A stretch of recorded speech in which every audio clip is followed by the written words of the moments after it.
Hello mga Lods! Welcome back to my channel. So nandito na naman tayo ulit para sisilip sa Social Blade website. So isang public website yan na kahit sino pwedeng mag-open para malaman kung magkano na ang estimated salary ng ating mga iniidolong YouTuber, vlogger, or influencer. So maraming salamat sa lahat ng channel na aking ni-review dahil sa inyo nakagawa din ako ng aking channel. And then syempre maraming salamat din sa lahat ng yung supporter na nandito at sumusuporta na rin sa aking channel. Ingat kayo palagi dyan and God bless. Sana gabayan kayo palagi ng Panginoon sa ginagawa nyo rin araw-araw. At syempre magtagumpay din kayo sa inyong mga pangarap. So mga lods, kung hindi pa kayo nakapag-subscribe, pakiclick nyo muna subscribe natin. And then syempre pakipush na rin ng notification bell para lagi kayong updated sa ating video. So ano pa ba ang hinihintay natin mga lods? Let's go!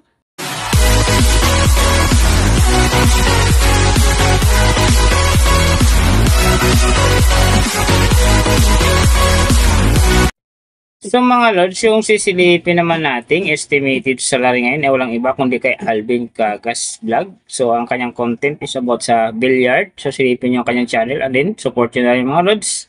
At saka huwag nyo kalimutan na isama siyempre sa pag-support ang aking channel. Ito ay request naman ni Alex Soberano. So idol, maraming salamat sa iyong request and then siyempre sa support mo sa aking channel. Ingat ka palagi dyan and God bless.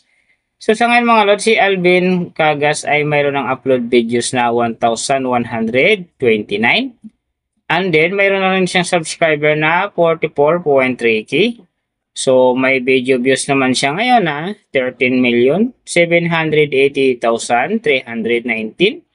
And then yung kanyang country naka-blank pero alam natin mga lords na isa din siyang Pilipino. So yung channel type naman niya is entertainment. And then, yung account niya, ginawa ito noong May 22, 2020. So, doon naman sa kanyang total grade, nakakuha siya ng letter B. And then, sa kanyang social blade rank naman, nasa 345,734. So, doon naman sa kanyang subscriber rank, nasa 3,586. And then, sa kanyang video views rank naman, nasa 802,532. So, doon naman sa kanyang country rank, same pa rin mga lords, naka-blank. And then, sa kanyang entertainment rank naman, nasa 2,639. So, nakita na natin yung kanyang ranking. Silipin naman natin yung kanyang last 30 days na subscriber. So, nakakuha siya dito ng 3.8k. Ang kinaganda dito mga lords kasi ang kanyang percentage sumangat na ang 85.7% na ibig sabihin nun. Maganda ang pasok ng kanyang subscriber ngayon kung i-compare natin sa nakaraan niyang buwan. So, doon naman sa kanyang views mga lords in the last 30 days, nakakuha siya ng 1.289 views. So, maganda rin ang kinalabasan kasi ang kanyang percentage dito umangat din ng 54.2%. So, ibig sabihin, maganda rin ang pasok ng kanyang views kung i-compare naman natin sa nakaraan niyang buwan. So, nakita na natin yung kanyang ranking, last 30 days subscriber, and then yung kanyang views. Silipin naman natin yung kanyang daily summary from subscriber, views, and then yung kanyang earning. So, sa kanyang subscriber mga lords, may 3 araw ako dito na hindi umangat. Yung March 6, hindi siya umangat. And then, pagdating naman ng March 9, at saka yung March 13. Pero yung mga araw naman na umangat yung mga lords ng tigwa 100, simula nung February 29 hanggang March 5, nakakuha siya ng 100 bawat araw. Tapos nasundan ito ng March 7 hanggang March 8, nakakuha ulit siya ng 100 bawat araw. Tsaka yung last, simula ng March 10 hanggang March 12, nakakuha siya ng 100 bawat araw. Kaya ang kanyang subscriber ngayon nasa 44.3k. So doon naman sa kanyang views mga lods, yung magaganda niya dito, March 1, nakakuha siya ng 38,000. And then pagdating ng March 5, nakakuha siya ng 42,000. Tapos pagdating ng March 9, 63,000. And then yung last na pinakamaganda sa kanya yung March 10, nakakuha siya ng 40,000. So yan lang mga lords na magaganda sa kanya. Pero sinasabi ko maganda ang kinalabasan dyan kasi ang kanyang percentage umangat ng 54.2%. So doon naman sa kanyang earning, tingnan natin dito yung March 1. So, sa kanyang low estimated, nakakuha siya ng 10 US dollars. And then, sa kanyang high estimated naman, nakakuha siya ng 152 US dollars. So, ang mga yan naman mga lods, daily summary lang. Mas maganda kung silipin natin yung naka-round off na from daily, weekly, and monthly para malaman na natin ngayon kung magkano na ang estimated salary ni Alvin Cagas Vlogs dito sa YouTube. So, unahin natin yung kanyang daily average. So, sa daily subscriber, nakakuha siya ng 127. And then, sa kanyang views naman, nakakuha siya ng 42,954. So, doon naman sa kanyang daily, low estimated na kanyang earning, nakakuha siya ng 11 US dollars. So, times natin sa 55, mayroon siyang 605.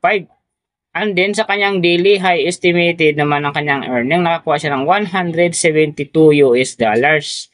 So, times natin sa 55, mayroon siyang 9,460. So, yan mga lods ang kanyang daily average. So, pupunta naman tayo sa kanyang weekly average.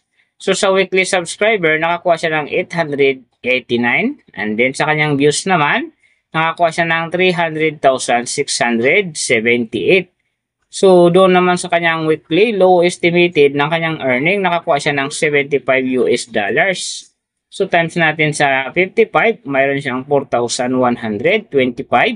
And then, sa kanyang weekly, high estimated naman ng kanyang earning, nakakuha siya ng 1,200 US dollars. So, times natin sa 55, mayroon siyang 66,000. So, yan naman mga lods ang kanyang weekly average. So, pupunta naman tayo sa kanyang monthly average.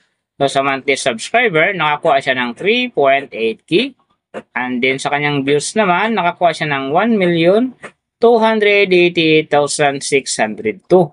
So, doon naman sa kanyang monthly, low estimated ng kanyang earning, nakakuha siya ng 322 US dollars. So, times natin sa 55, mayroon siyang 17,710. And then, sa kanyang monthly, high estimated naman ng kanyang earning, nakakuha siya ng 5,200 US dollars. So, times natin sa 55, mayroon naman siyang 286,000. So, yan naman mga lods ang kanyang monthly average. And then, yung nababanggit ko rito or nakikita nyo is pawang estimated lamang. Nakabis lang tayo sa Social Blade website. Isang public website yan na kahit sino pwedeng mag-open para malaman kung magkano na ang estimated salary ng ating mga iniidolong YouTuber, vlogger, or influencer.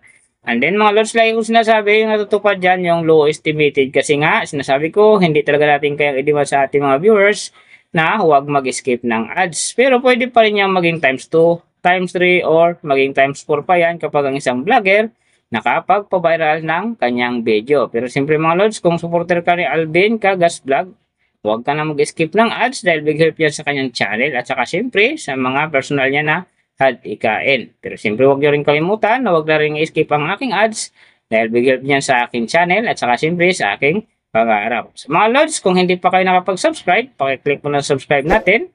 And then siyempre pakipush na rin ng notification bell para lagi kayong updated sa ating video. So thank you sa lahat ng mga sumusuporta sa aking channel. Tsaka magsusupport ko lang. Ingat kayo palagi and God bless. Sana gabayan kayo palagi ng Panginoon sa ginagawa niyo araw-araw. At siyempre, magtagumpay din kayo sa inyong mga pangarap. So hanggang dito na lang. See you on my next video.